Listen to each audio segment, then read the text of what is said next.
యేసుక్రీస్తు పరిశుద్ధ నామములో మీ అందరికీ నా హృదయపూర్వకమైనటువంటి వందనాలు తెలియజెప్తాను. ఈరోజు అంశం ఏంటంటే దేవుని దృష్టిలో దోషి ఎవరు, నిర్దోషి ఎవరు అనే విషయాన్ని మనం నేర్చుకుందాం. దేవుని దృష్టిలో దోషి ఎవరు, నిర్దోషి ఎవరు అనేది మనం నేర్చుకుందాం. వాస్తవానికి దేవుని యొక్క లక్షణాల్లో అందులో ఒక లక్షణము, దేవుడు పరిశుద్ధుడు. పరిశుద్ధుడైన దేవుడు తన స్వరూపంలో తన పోలికలో నరులను సృష్టించినప్పుడు నరులను నీతివంతులుగాను యథార్థవంతులుగాను పరిశుద్ధులుగానే సృష్టించాడు. కాబట్టి తన పిల్లలైన మనము కూడా పరిశుద్ధులుగా ఉండాలనేది దేవుని యొక్క కోరిక. ఎఫెసీయులకు రాసిన పత్రిక 1వ అధ్యాయము 4-6 వచనాలు మనం ఆలోచన చేస్తే, ఎఫెసీయులకు రాసిన పత్రిక 1వ అధ్యాయం 4-6 వచనాలు, ఎట్లనగా తన ప్రియుని యందు తాను ఉచితముగా మనకు అనుగ్రహించిన తన కృపా మహిమకు కీర్తి కలిగినట్లు తన చిత్త ప్రకారమైన దయా సంకల్పము చొప్పున యేసుక్రీస్తు ద్వారా తనకు కుమారులుగా స్వీకరించుటకై మనలను ముందుగా తన కోసం నిర్ణయించుకొని మనము తన ఎదుట పరిశుద్ధులమును నిర్దోషులమునై ఉండవలని జగత్ పునాది వేయబడ మునిపే ప్రేమ చేత ఆయన క్రీస్తు మనలను ఏర్పరచుకును అన్నాడు. అంటే దేవుని యొక్క ప్లాన్ ఏంటి, దేవుని యొక్క సంకల్పం ఏంటి అని మనం ఆలోచన చేస్తే, దేవుడు అసలు తన పోలికలో ఉన్న పిల్లలు ఎన్నడూ పాపం చేయకూడదు, వారి మీద ఎవరు కూడా దోషారోపణ చేయకూడదు, తమ పిల్లలు అన్యాయంగా ప్రవర్తించకూడదు అనేది దేవుని యొక్క కాన్సెప్ట్. కాబట్టి దేవుడికి దృష్టిలో క్రీస్తు రక్తంలో కడగబడినటువంటి పిల్లలు, క్రీస్తు రక్తంలో ఏర్పాటు చేసుకున్నటువంటి దేవుని సంతానము దోషులుగా దేవునికి ఎప్పుడూ కనబడకూడదు, నిర్దోషిగా కనబడాలని దేవుడు కోరుకుంటూ ఉన్నాడు. కాబట్టి దోషి ఎవరు, నిర్దోషి ఎవరు మనం ఆలోచన చేస్తే, హెజ్కేల్ గ్రంథము 18వ అధ్యాయము 6-9 వచనాలు చూస్తే, హెజ్కేల్ గ్రంథము 18వ అధ్యాయము 6-9 వచనాలు మనం చూస్తే, పర్వతముల మీద భోజనం చేయకయు, ఇశ్రాయేలీయులు పెట్టుకున్న విగ్రహముల తట్టు చూడకయు, తన పొరుగువాని భార్యను చెరపకయు, బహిష్టమైన దానిని కూడకయు, ఎవరినైనాను బాధ పెట్టకయు, రుణస్థునికి అతని తాకట్టు చెల్లించి బలత్కారము చేత ఎవరికైనా నష్టము కలుగు చేయక వాడై, ఆకలి గల వానికి ఆహారం ఇచ్చి, దిగంబరకు బట్ట ఇచ్చి, వడ్డీకి అప్పీకియు, లాభము చేపట్టకయు, అన్యాయము చేయకయు, నిష్పక్షపాతముగా న్యాయము తీర్చి యథార్థపరుడై నా కట్లను గైకొడుచు నా విధిని అనుసరించుచున్న ఎడల వాడే నిర్దోషియగును, నిజముగా వాడు బ్రతుకును, ఇదే ప్రభువైన యెహోవా వాక్కు అన్నాడు. అంటే దేవుడు దృష్టికి దోషులు ఎవరు అని అంటే, విగ్రహారాధికుడు మొదటిగా, 2 తన పొరుగువారి భార్యను ఆశించేవాడు అన్నాడు, అంటే చనిపోయేవాడు. 3 బహిష్టమైంది, అంటే ముట్టైన స్త్రీ, రక్తస్రాంగ స్త్రీది కూడివాడు. 4 ఎవడినైనాను బాధ పెట్టేవాడు. 5 దీనులను దరిద్రులను బాధ పెట్టేవాడు. 6 బలత్కారము చేత తన సహోదరుని నష్టపరిచేవాడు. 7 బలత్కారముగా ప్రాణం తీసేవాడు. 8 తాకట్టు పెట్టుకునేవాడు. 9 వడ్డీకి ఒప్పించేవాడు. 10 లాభాలను ఆశించేవాడు. 11 లాభం కొరకు అప్పిచ్చేవాడు. 12 అన్యాయం చేయేవాడు. 13 బీదవారి మీద అన్యాయంగా చెయ్యి వేసేవాడు. ఇలాంటి వారు ఎవరైతే ఉంటారో, క్రీస్తు నా ప్రభువు నా రాజు అని విశ్వసించి, ఆయన దేవుని కుమారుని విశ్వసించి, క్రీస్తు రక్తంలో కడగబడి, క్రీస్తు సంఘంలో చేర్చబడి, ఈ లోకంలో ఈ రీతి పద్ధతులు కొనసాగుతూ ఉంటే, ఇందులో ఉన్నటువంటి ఏ విషయంలోనే చేస్తూ ఉంటే, వాడు దేవుని దృష్టికి దోషికాడు, నిర్దోషికాడు, దోషి అయిపోతాడు. కాబట్టి దేవుని పిల్లలు నిర్దోషిగా ఉండాలని కోరుకుంటున్నాడు తప్ప దోషులుగా ఉండాలని దేవుడు కోరుకోవడం లేదు. కాబట్టి దేవుడి యొక్క ఆలోచన ఏంటంటే, ఒక నిర్దోషి ఏ పనులు చేయాలి, అనేది కూడా గ్రంథకర్త మనకు సెలవిస్తూ ఉన్నాడు.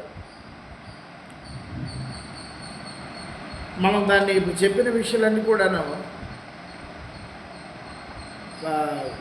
తీసుకుంటే అంటే వేరే రకంగా ఎలా తీసుకోవాలి. ఇప్పుడు ఇదే మాటలు అంటే పొరుగు అని బాధ ఆశించకూడదు, విగ్రహాలు చేయకూడదు, బయట స్త్రీని ముట్టకూడదు, ఎవరిని బాధ పెట్టకూడదు, దరిద్రుని బాధ పెట్టకూడదు, ఎవరిని బలత్కారము చేత సహోదరు నష్టపెట్టకూడదు, ఎవరైనా సోదరులు సామాన్ ఇచ్చి తాకట్టు పెట్టుకోకూడదు, వడ్డీ కప్పికూడదు, ఎవరిని క్రైస్తవులకి వాళ్ళ దగ్గర లాభాలు ఆశించకూడదు, లాభం కొరకు క్రైస్తవులకు అప్పియకూడదు, క్రైస్తవులకు అన్యాయం చేయకూడదు, మన క్రైస్త సంఘాల్లో ఎవరైనా బీదలుగానే ఉంటే వారి మీద చేయి వేయకూడదు. ఇలాంటి విషయాలు అంటే దోషి అనేవాడు ఎలా ఉండాలి, నిర్దోషి అనేవాడు ఎలా ఉండాలని కూడా గ్రంథకర్త వివరణ ఇచ్చాడు.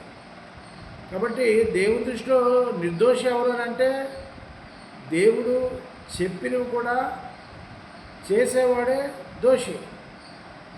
దేవుడు చెప్పినవి ఉన్నట్టు పాటించేవాడు నిర్దోషి. కాబట్టి నీతిపరుడే దేవుడి యొక్క పిల్లలు, నీతిపరుడే నీతి న్యాయములు అనుసరించేవాడే ఉండాలి. ఆహారం కలిగిన వారికి ఆహారం ఇచ్చేవాడు అయి ఉండాలి. దిగంబరిగా కనబడితే బట్ట ఇచ్చేవాడు అయి ఉండాలి. నిష్పక్షపాతంగా న్యాయం తీర్చేవాడు అయి ఉండాలి. యథార్థపరుడై దేవుని కట్టను అనుసరించేవాడు అయి ఉండాలి. దేవుని విధులను ఆచరించేవాడై ఉండాలి. ఇవేం చేయడో వాడు దేవుని దృష్టికి దోషవుతాడో, ఇవేం చేస్తాడో దేవుని దృష్టిలో నిర్దోష అవుతాడు. మనం ఇక్కడ హెజ్కేల్ గ్రంథము 18వ అధ్యాయము 10 నుండి 13 వచనాలు చూద్దాము. హెజ్కేల్ గ్రంథము 18వ అధ్యాయము 10 నుండి 13 వచనాలు.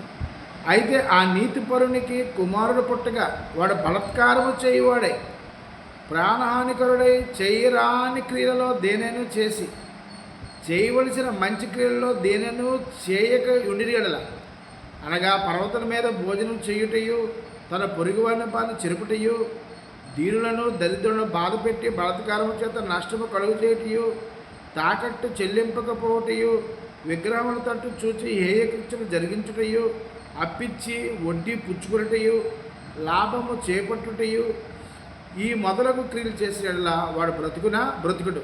ఈ హేయ క్రియలన్నీ చేసిన కనుక అవశ్యముగా వానికి మరణశిక్ష విధింపబడను. వాడు తన ప్రాణమును తానే ఉత్తరవాదేవును దేవుడు చెప్పను చేశాడు. కాబట్టి వాడు దేవుడు చెప్పను చేయడం వల్ల దేవుడికి ఎదురించి ముందుకెళ్ళి పాపం చేశాడు. కాబట్టి వాడు ఆత్మకు వాడే ఉత్తరవాది, వాడి ప్రాణానికి వాడే ఉత్తరవాది అవుతున్నాడు. కాబట్టి దేవుడు ఊరకనే ఎవరిని శిక్ష విధించడు, దేవుడు ఊరకనే ఎవరి మీద నేరం మోపడు, దేవుడు ఊరకనే ఎవరిని కొట్టడు, దేవుడు ఊరకనే ఎవరిని తిట్టడు. నువ్వు చేసిన దానికి దీన్నే హైందవ సోదరులు ఏమంటారంటే కర్మ సిద్ధాంతం అంటారు. కర్మ నువ్వు చేసిన కర్మే నిన్ను వెంటాడుతుంది, ఆ కర్మే నిన్ను నిత్య అగ్నిగుణంలోకి తోస్తుంది అంటారు. ఇక్కడ దేవుడు ఏమన్నాడంటే వాడు చేసిన దానికి వాడాత్మకు వాడే బాధ్యుడు, వాడే దానికి ఉత్తరవాది అంట. కాబట్టి దేవుని దృష్టికి దోషవుడు నిర్దోషవుడు అంటే దేవుడు చెప్పనివి చేసేవాడే దోషి, దేవుడు చెప్పినవి ఉన్నటువంటి చేసేవాడు నిర్దోషి. హెజ్కేల్ గ్రంథము 18వ అధ్యాయము 1-2 వచనాలు మనం ఆలోచన చేస్తే, హెజ్కేల్ గ్రంథము 18వ అధ్యాయం 1-2 వచనాలు, మరలా యెహోవా వాక్కు నాకు ప్రత్యక్షమై ఇలాగూ సెలవిచ్చెను, తండ్రులు ద్రాక్షకాయలు తినగా పిల్లల పళ్ళు పులిసినని మీరు చెప్పుదురే ఇశ్రాయేలు దేశముకు ఈ సామెత మీరు ఎందుకు పలికెదరు అన్నాడు. ఈరోజు చాలామంది ఏమంటారంటే తల్లిదండ్రులు చేసిన పాపము పిల్లలకు వస్తుంది అన్నారు. వాస్తవానికి పిల్లలకి రాదు. వాళ్ళు చేసిన పాపం ఏదైతే ఉందో పిల్లల మీద, ఎవడు చేసిన పాపానికి వాడికే వస్తుంది.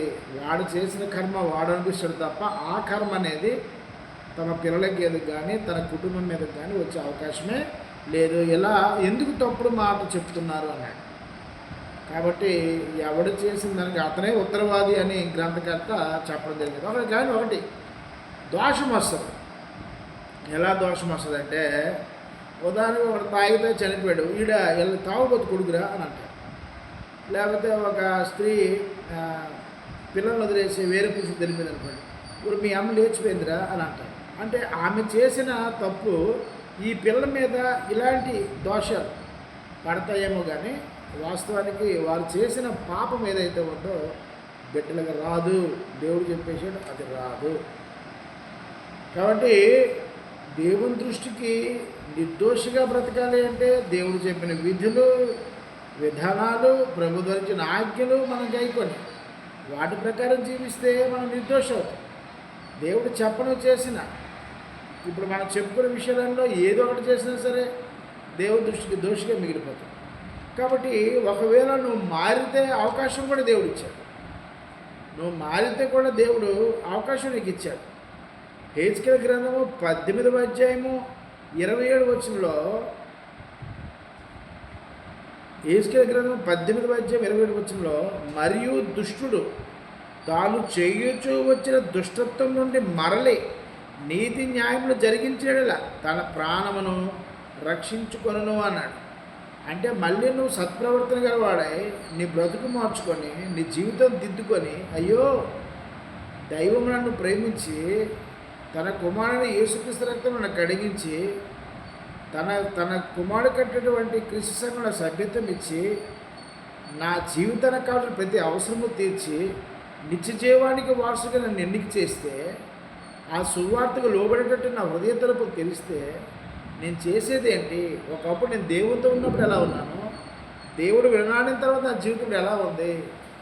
ఇప్పుడు నా మనుషులు దూరం అయ్యారు, కుటుంబం దూరం అయ్యారు, సమాజం దూరం అయ్యారు, నా ప్రాణ స్నేహితులు దూరం అయ్యారు, నా కట్టుకున్న భార్య దూరం అయింది, నా నా నా తమ్ముడు దూరం అయ్యాడు, నా అక్కచెల్లు దూరం అయ్యారు. దీనికి కారణం ఏంటి అంటే నేను దేవుని దృష్టికి దోషిగా ఉన్నాను కాబట్టి మనుషులు నన్ను ప్రేమించట్లేదు అనేది నువ్వు ఆలోచన చేసుకొని, అలాగే దేవుడు నీ పట్ల చేసినటువంటి మేలులన్నీ ఒకసారి నెమరు వేసుకొని పశ్చాత్తాపడి తిరిగి వస్తే ఆయన క్షమిస్తాను అంటాడు. ఎందుకన్నాడంటే హెజ్కేలు గ్రంథము 18వ అధ్యాయం 23వ వచనంలో, హెజ్కేలు గ్రంథము 18వ అధ్యాయం 23వ వచనంలో, దుష్టులు మరణము నొందుడి చేత నాకెంత మాత్రమైనా సంతోషము కలుగునా వారు తమ ప్రవర్తనను దిద్దుకొని బ్రతుకుడియే నాకు సంతోషము, ఇదే ప్రభువు యెహోవాకు అన్నాడు. ఏ వ్యక్తినైనా క్షమించగలటువంటి సమర్థుడు తండ్రి అయిన దేవుడు. ఏ వ్యక్తి అయితే మారి పశ్చాత్తాపడి తన బతుకు తన జీవితం దిద్దుకొని ఆశ్రమే మారుమనసు పొందుతాడు, నినేవే పట్టణస్తుల్లాగా ఇమ్మీడియట్గా వాడిని క్షమిస్తాడు. ఈయన దేవుని దగ్గరటువంటి గొప్ప విషయం ఏంటంటే నువ్వేం చేసి వచ్చావు మళ్ళీ అడిగేవాడు కాదు. నువ్వే పాపం చేసావు, ఏ తప్పు చేసావు, ఏ నేరం చేసావని కోర్టులో జడ్జి గారు, లాయర్ గారు, ఇంకో లాయర్ అడిగినట్టు అలా అడగడం. నువ్వు క్షమాపణ అందితే మళ్ళీ వాటిని జ్ఞాపకం చేసుకునేవాడు కాదు. వీడు ఎంత చెప్తున్న మానవుడు, చిచ్చి ఇలాంటి వాడిని నేను ఎందుకు క్షమించాలి అనేవాడు కాదు దేవుడు.